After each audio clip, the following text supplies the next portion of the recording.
welcome to my channel. So I'm doing things a little differently today.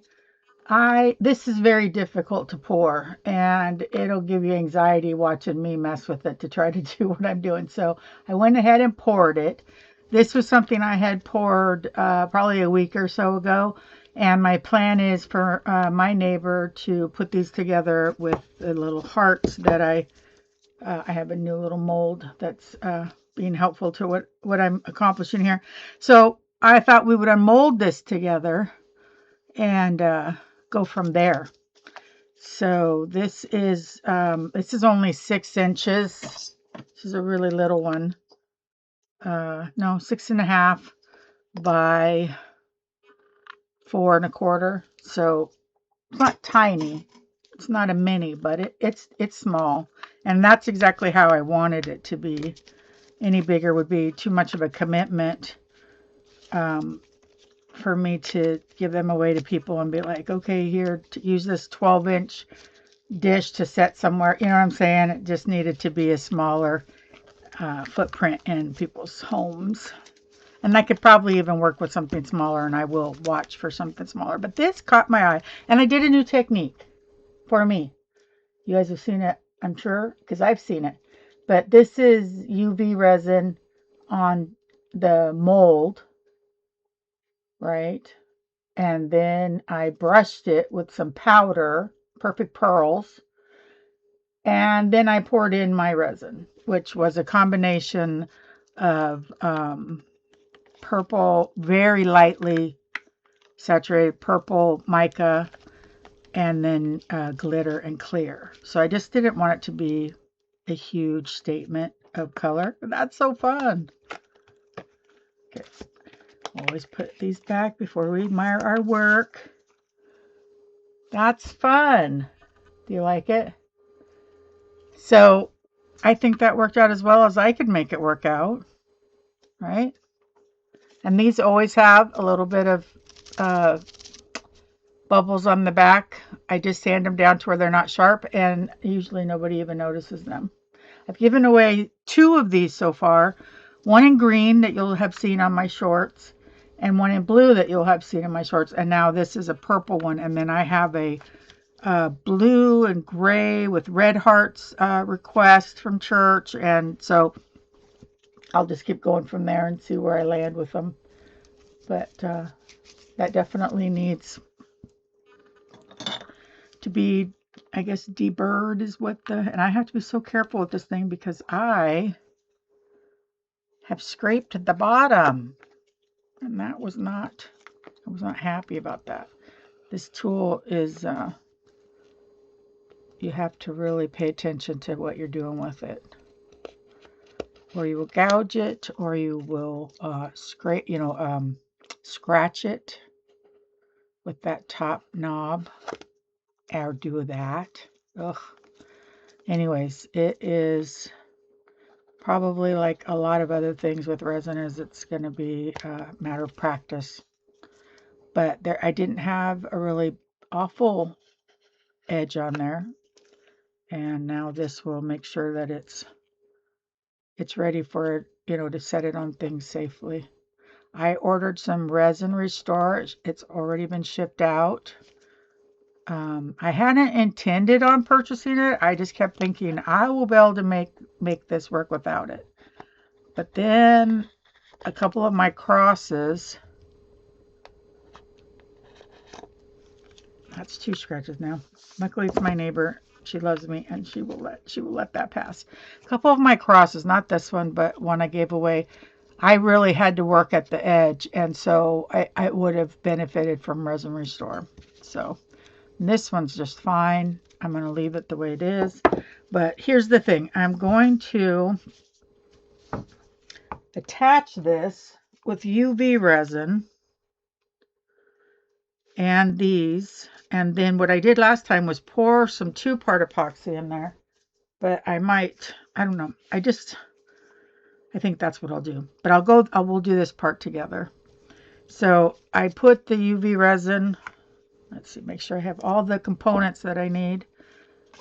I put the UV resin. I'm sorry about the lighting, and I'll zoom in. It'll all be good. So there's that. So see how I just have enough on the bottom there to... And these I seen on Reptiles and Resins. I love them. I would recommend them to people that are working with UV resin. Okay. So now I'm going to put this where I want it. I hit my light. This is a really good light. This is the Let's Resin light. I bought a lesser expensive one. It doesn't work as well. And then I just do this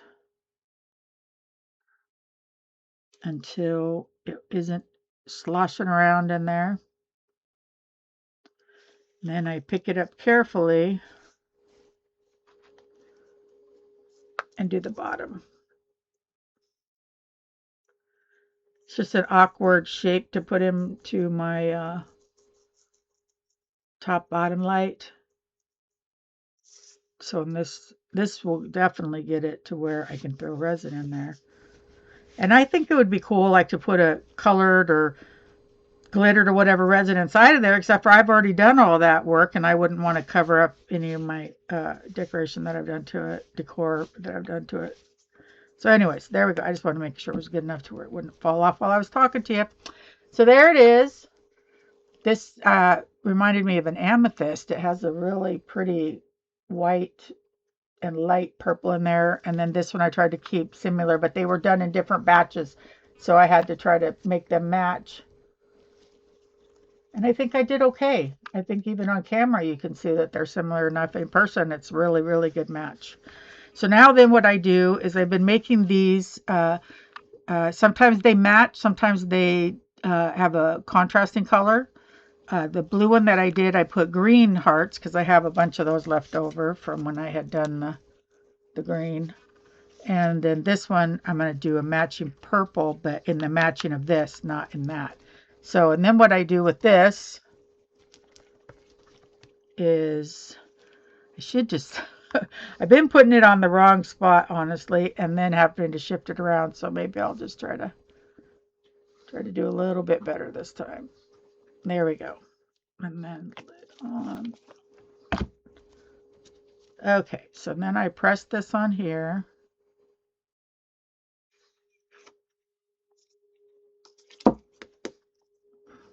There we go. I don't know why. I don't know. They just seem to be kind of plain. And I just didn't even know what I could put on there to jazz it up. And then this mold, I had bought it thinking it was a larger hearts for my, I thought it was a larger sheet of larger hearts to use with my pocket hugs. And it wasn't, but look, it turned out to be absolutely perfect for this. So I was like, okay. And I'm going to make little keychain dangles or something. I have some plans. In fact, I probably have too many plans and not enough time. Okay, and then this one, it doesn't have to be this one. I could use a smaller one, but I was going to see how this one looked. I kind of like this one because it has a little bit of a curve to the bottom. There we go. I think I'm going to do it like that. So if I do it like that, and I just put the resin on this corner here, I think. Yeah, I think that'll work. Oh, shoot. I usually do this after, so I'm going to try to have it up a little bit.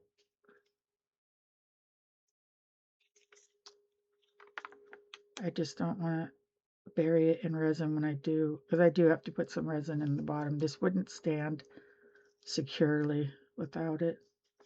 I don't know if that looks great, but that's what I'm going to do for now. Always have to try to go from the front and the back. So ladies, thank you so much for joining me. To be honest with you, I'm feeling overwhelmed by a long, I don't know what the words are, but the long version of a video, like 30, 40 minutes. I just don't feel like I'm doing you guys justice. I feel like I kind of whine and whimper through it, and that's just not fun for any of us. So what I'm going to do is I'm going to do what I can do confidently And not that I'm not, it's not that I'm not willing to make mistakes on camera. It's just the time that I'm asking you guys to watch. I think that that's just unreasonable. So anyways, here we go. This is it. You can imagine the pour. It was just very weak white mica powder and some glitter in a very difficult mold, which maybe after I master it, I'll go ahead. But it just is a really long time of wiggling and struggling with it. So that's the project for today. Let me move this out of the way. It definitely reflects. And there we go.